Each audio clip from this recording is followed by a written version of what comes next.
All right, so we're here today with Ken Culp, our beef and dairy steer livestock judge for the Vigo County Fair. He's back today to look at our virtual entries for our show. So we'll first be looking at our beef heifers. Okay, so our first entry this morning is a March 20th belted Galloway heifer. The belted Galloway show was probably the largest breed show at the Vigo County Fair. Lots of entries, really good quality. And so the heifer that Megan has is as a March female. She's extremely long-bodied. She's sheared her front end, and it really accentuates her femininity. She's really long in her neck. She's really slim. She's well chiseled through her dewlap and down in through her brisket. Like many belted Galloways, as you look at her from the rear, she could stand to be a little wider based and have a little more spring and arch of her rib, a little thicker made. These are all still pictures, so we can't see her travel. I would anticipate that she would be a narrower based female, but as you look at her feet and leg structure, her legs sit squarely on the ground. She has ample cushion and curve to her pasterns, which we find generally in a longer bodied female with plenty of slope to her shoulder. If I could change this heifer, I would do three things. When viewed from the side, she gets to be a little weaker in her top. We sometimes find that in longer bodied cattle.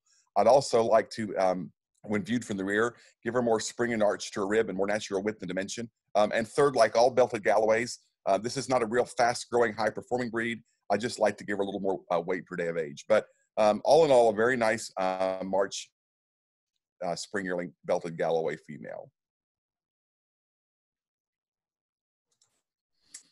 Okay, so we'll move on to our next one here.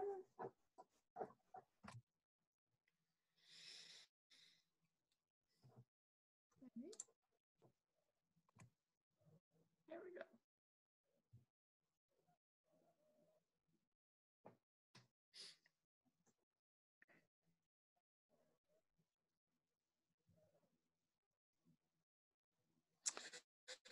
Okay, then Megan also has a Chianina winter heifer calf born on November 19th of last year. She's not yet a year old. This is an extremely extended female, really neat and tight in her dewlap and really choke fronted, an extremely long bodied heifer. When you get right behind her, this is a heifer that has a lot of natural width and dimension. She's a heavier muscle female. If I was to change this heifer, she's really, one of the good things about this female is she's very green, really lean, perhaps needs to have just a little higher body condition score that will this fall enable her to begin to cycle. But the two things I'd like to change about her are that as viewed from the side, she's very erect and upright on her rear pasterns. I'd like to give her a little more slope and curvature to her pastern, make her a little softer hitting when she gets out and travels, and that will give her a little more longevity as a brood cow. And I'd also like to see this heifer with more depth of body. She's extremely long-bodied, but she's a little bit shallower bodied. I'd like to just make her softer and deeper in her rib and flank to give her more internal volume and calf carrying capacity. But all in all, a very nice Chianina winter heifer calf for Megan.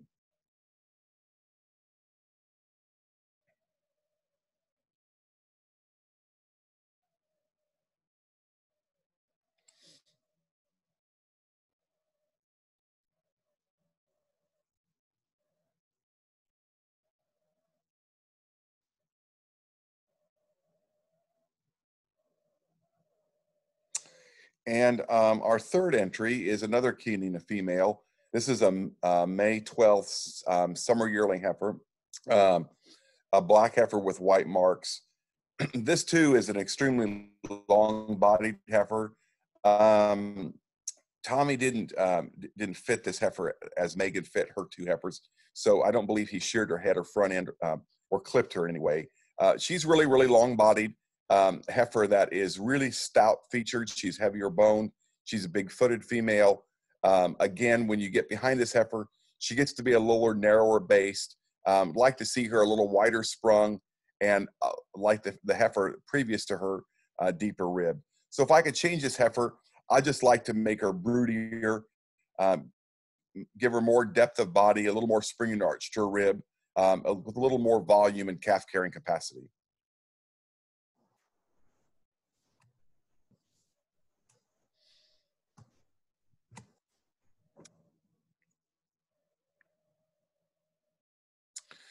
Tommy also has a spring yearling heifer, born in April of this year. This heifer that is a little harder to see because of the photo background. There's a lot of bright sun coming in that distorts the heifer on the side view profile. It's an interesting thing when you're judging livestock virtually. The background and the lighting conditions make a big difference. This heifer is not really shown to her advantage, but again, an extremely long-bodied heifer.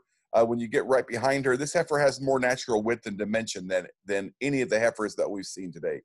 Of the Chianina females, she is easily the deepest rib, deepest bodied heifer.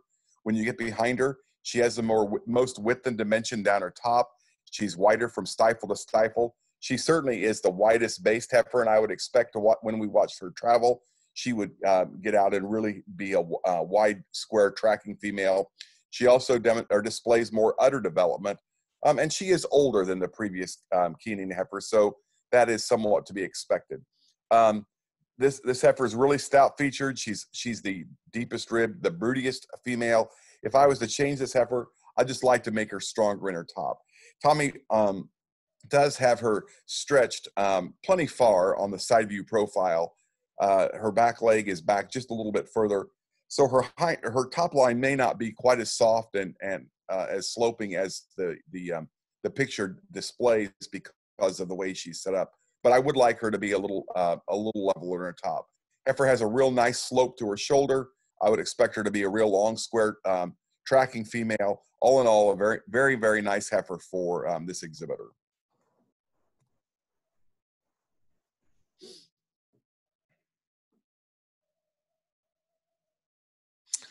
Hudson Jackson has a Shorthorn Plus winter heifer calf, born just before the end of last year on December 18th. Again, Hudson did not clip this heifer as some of the other exhibitors did. This is certainly the most youthful juvenile female that we've evaluated today. Really a long-bodied, level-topped female, really straight and strong in her lines. We're really nicely made up in the front 1/3 of her body. She's extremely clean. No brisket on this heifer. She's really well sculpted in the lower 1/3 of her body. Maybe not quite far enough along in terms of a feeding program. This heifer is really lean, really green. I like those things about her, but she probably needs to be in a little more flesh. Heifer could be just a little higher and wider at her pins, and looks to have maybe just a little bit of set to her hind leg, but it could be the way that he's got her set up. So at any rate, a very, very nice female. As he's showing her on the profile, he's got her head tilted a bit toward the camera. If he had it straightened out a little bit more, it would accentuate the very, very elegant front end that this female has. But congratulations to Hudson on a real nice Shorthorn Plus heifer calf. All right, so now we'll be moving into steers, and without having weights on these animals, it's going to be kind of a little different than we'd have normally at the fair, having them weighed in. So take that into consideration as you listen to your results from Ken, and we'll get into those here. Okay, so we start out. Hunter Daly has a market steer. This is I guess the name is a little bit of a misnomer because this steer is not market weight. He's not market ready yet. So he needs a little more time to go ahead and mature and develop and grow.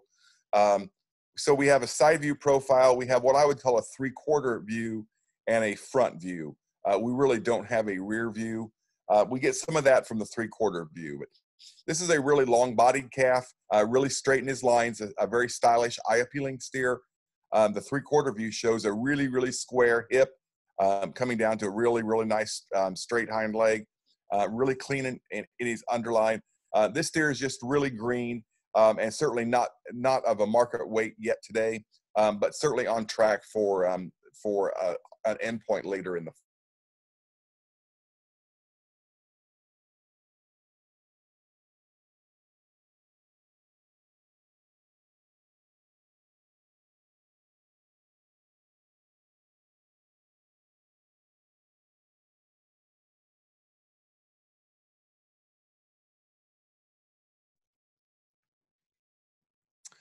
Okay, and Harley also has a market steer.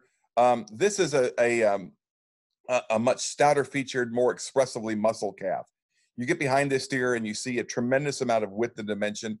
Steer with great big top, really, really wide from stifle to stifle, and he carries his width way down through his quarter into his hind leg. When evaluated from the side view profile, for a steer of this much muscle expression, he is exceptionally long-fronted and clean, and clean through his dewlap and down his brisket. Gets to be a little bit rougher and coarser out over his shoulder, which is not unexpected considering how stout featured he is. Really a big-footed, heavy-boned steer, shows lots and lots of muscle expression. Again, this is a steer that is not of harvest weight yet. He needs to be a little more time to grow and fatten and develop. Obviously, we can't handle these steers. As you evaluate him in his appearance from the side view, you can still see some rib definition. He's still not heavily conditioned enough or fat enough yet to go to kill. But this is a steer that would, when projected to the rail, would hang up a real high cutability, high yielding carcass. Just needs a little more time to fatten and produce a higher quality carcass. But really a really high quality market animal. Not at his endpoint yet, but a steer that's going to eventually produce a real high quality, valuable retail product. Okay, and Jack Hanna has a red and white marked Maine Anjou steer. This is, as the steer is heavier, probably in the 1,100 pound range. Again, we don't have weights, but that's what it would appear. A real stout featured, big footed steer. As you look at this steer from the side view, you're starting to see his flank drop, evidence of that steer filling his flank with some fat. Steer that appears to handle with more condition over his loin edge and down over his rib. A steer that straps from hip to hock, a real long, thick muscle pattern. You get behind him, and he's not quite as heavy muscled as I would have anticipated the steer being. But of course, he hasn't been fit or groomed either. But this is a real meaty steer. He gets to be a little coarser through his crest. You see a little bit of thickness up over the top of his neck, a little rounder out over his shoulder. But we often find this in faster growing, heavier growing cattle that are bigger boned and bigger footed. So a real nice steer with a lot of meat animal shape. He's not quite ready to go to process yet. But this is the most highly conditioned, fattest steer so far that we have seen in this lineup. So nice job on feeding this steer, Jack. And Tommy McGuire also has a Dutch belted Galloway market steer.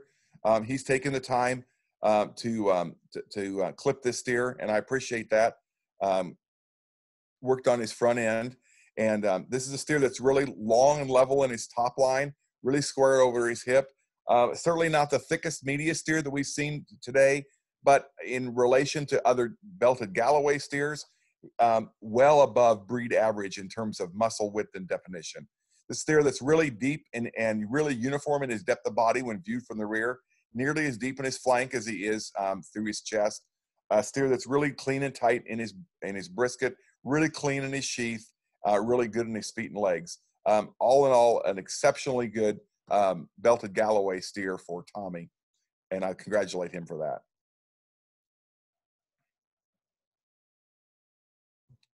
All right, so now we'll be moving into dairy steers, and we do have a slide to advance here. One junior steer, and then the rest will be senior steer age. Okay, so we start with Christian Klingerman has a junior dairy steer, a feeder calf, a calf that looks to be really structurally correct, an exceptionally extended steer in his side view, really long in and level in his top line, really square over his hip. He's doing a good job feeding this steer. These are calves that don't normally fatten or thicken on their own without considerable amount of additional feed. And this steer is in good shape. He's well fed, certainly not been fed like the heifers would have. And as with most dairy steers, you'd sure like to see more natural muscle expression and definition when viewed from the rear, but it's hard to do that with this particular breed. And I think he's doing a good job with this calf.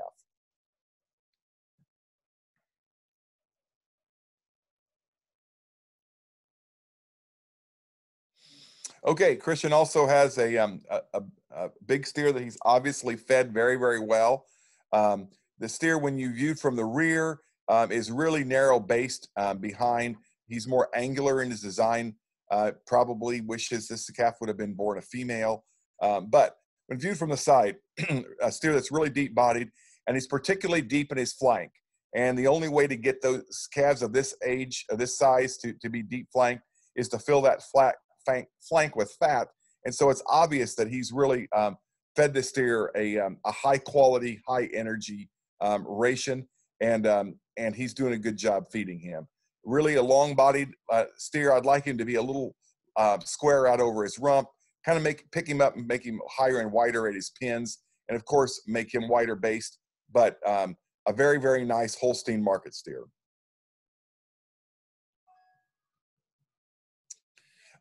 Sierra also has a senior dairy steer. This steer is more angular, a little finer boned, a little frailer made. You see more A shape over his backbone and over his top. There's not as much muscle on this steer's top line. Probably not as fat, or hasn't been fed quite as hard. Extremely long bodied, really, really deep rib, lots of internal volume. You just see more pointed bone in this calf. He's sharper out over his shoulder. He's sharper out over his loin and his hip. I just need this steer to be fed harder and be thicker and meatier and heavier muscled. Tommy McGuire also has a senior dairy steer. This is a steer that's very long-bodied, really clean-fronted. This steer, I'd like to change him by giving him more balance. When viewed from the side, his top is kind of like a roller coaster. He kind of dips right behind his shoulders. His highest point is at his hips, and he really drops off and slopes out over his rump, which tends to make him want to set those hind legs under him. He gets to be a little tighter in his flank. We would call that wasp-waisted. Again, I just like this steer to be fed harder. He needs to be thicker topped, heavier muscled, and further along with more fat fill and more condition on his skeleton.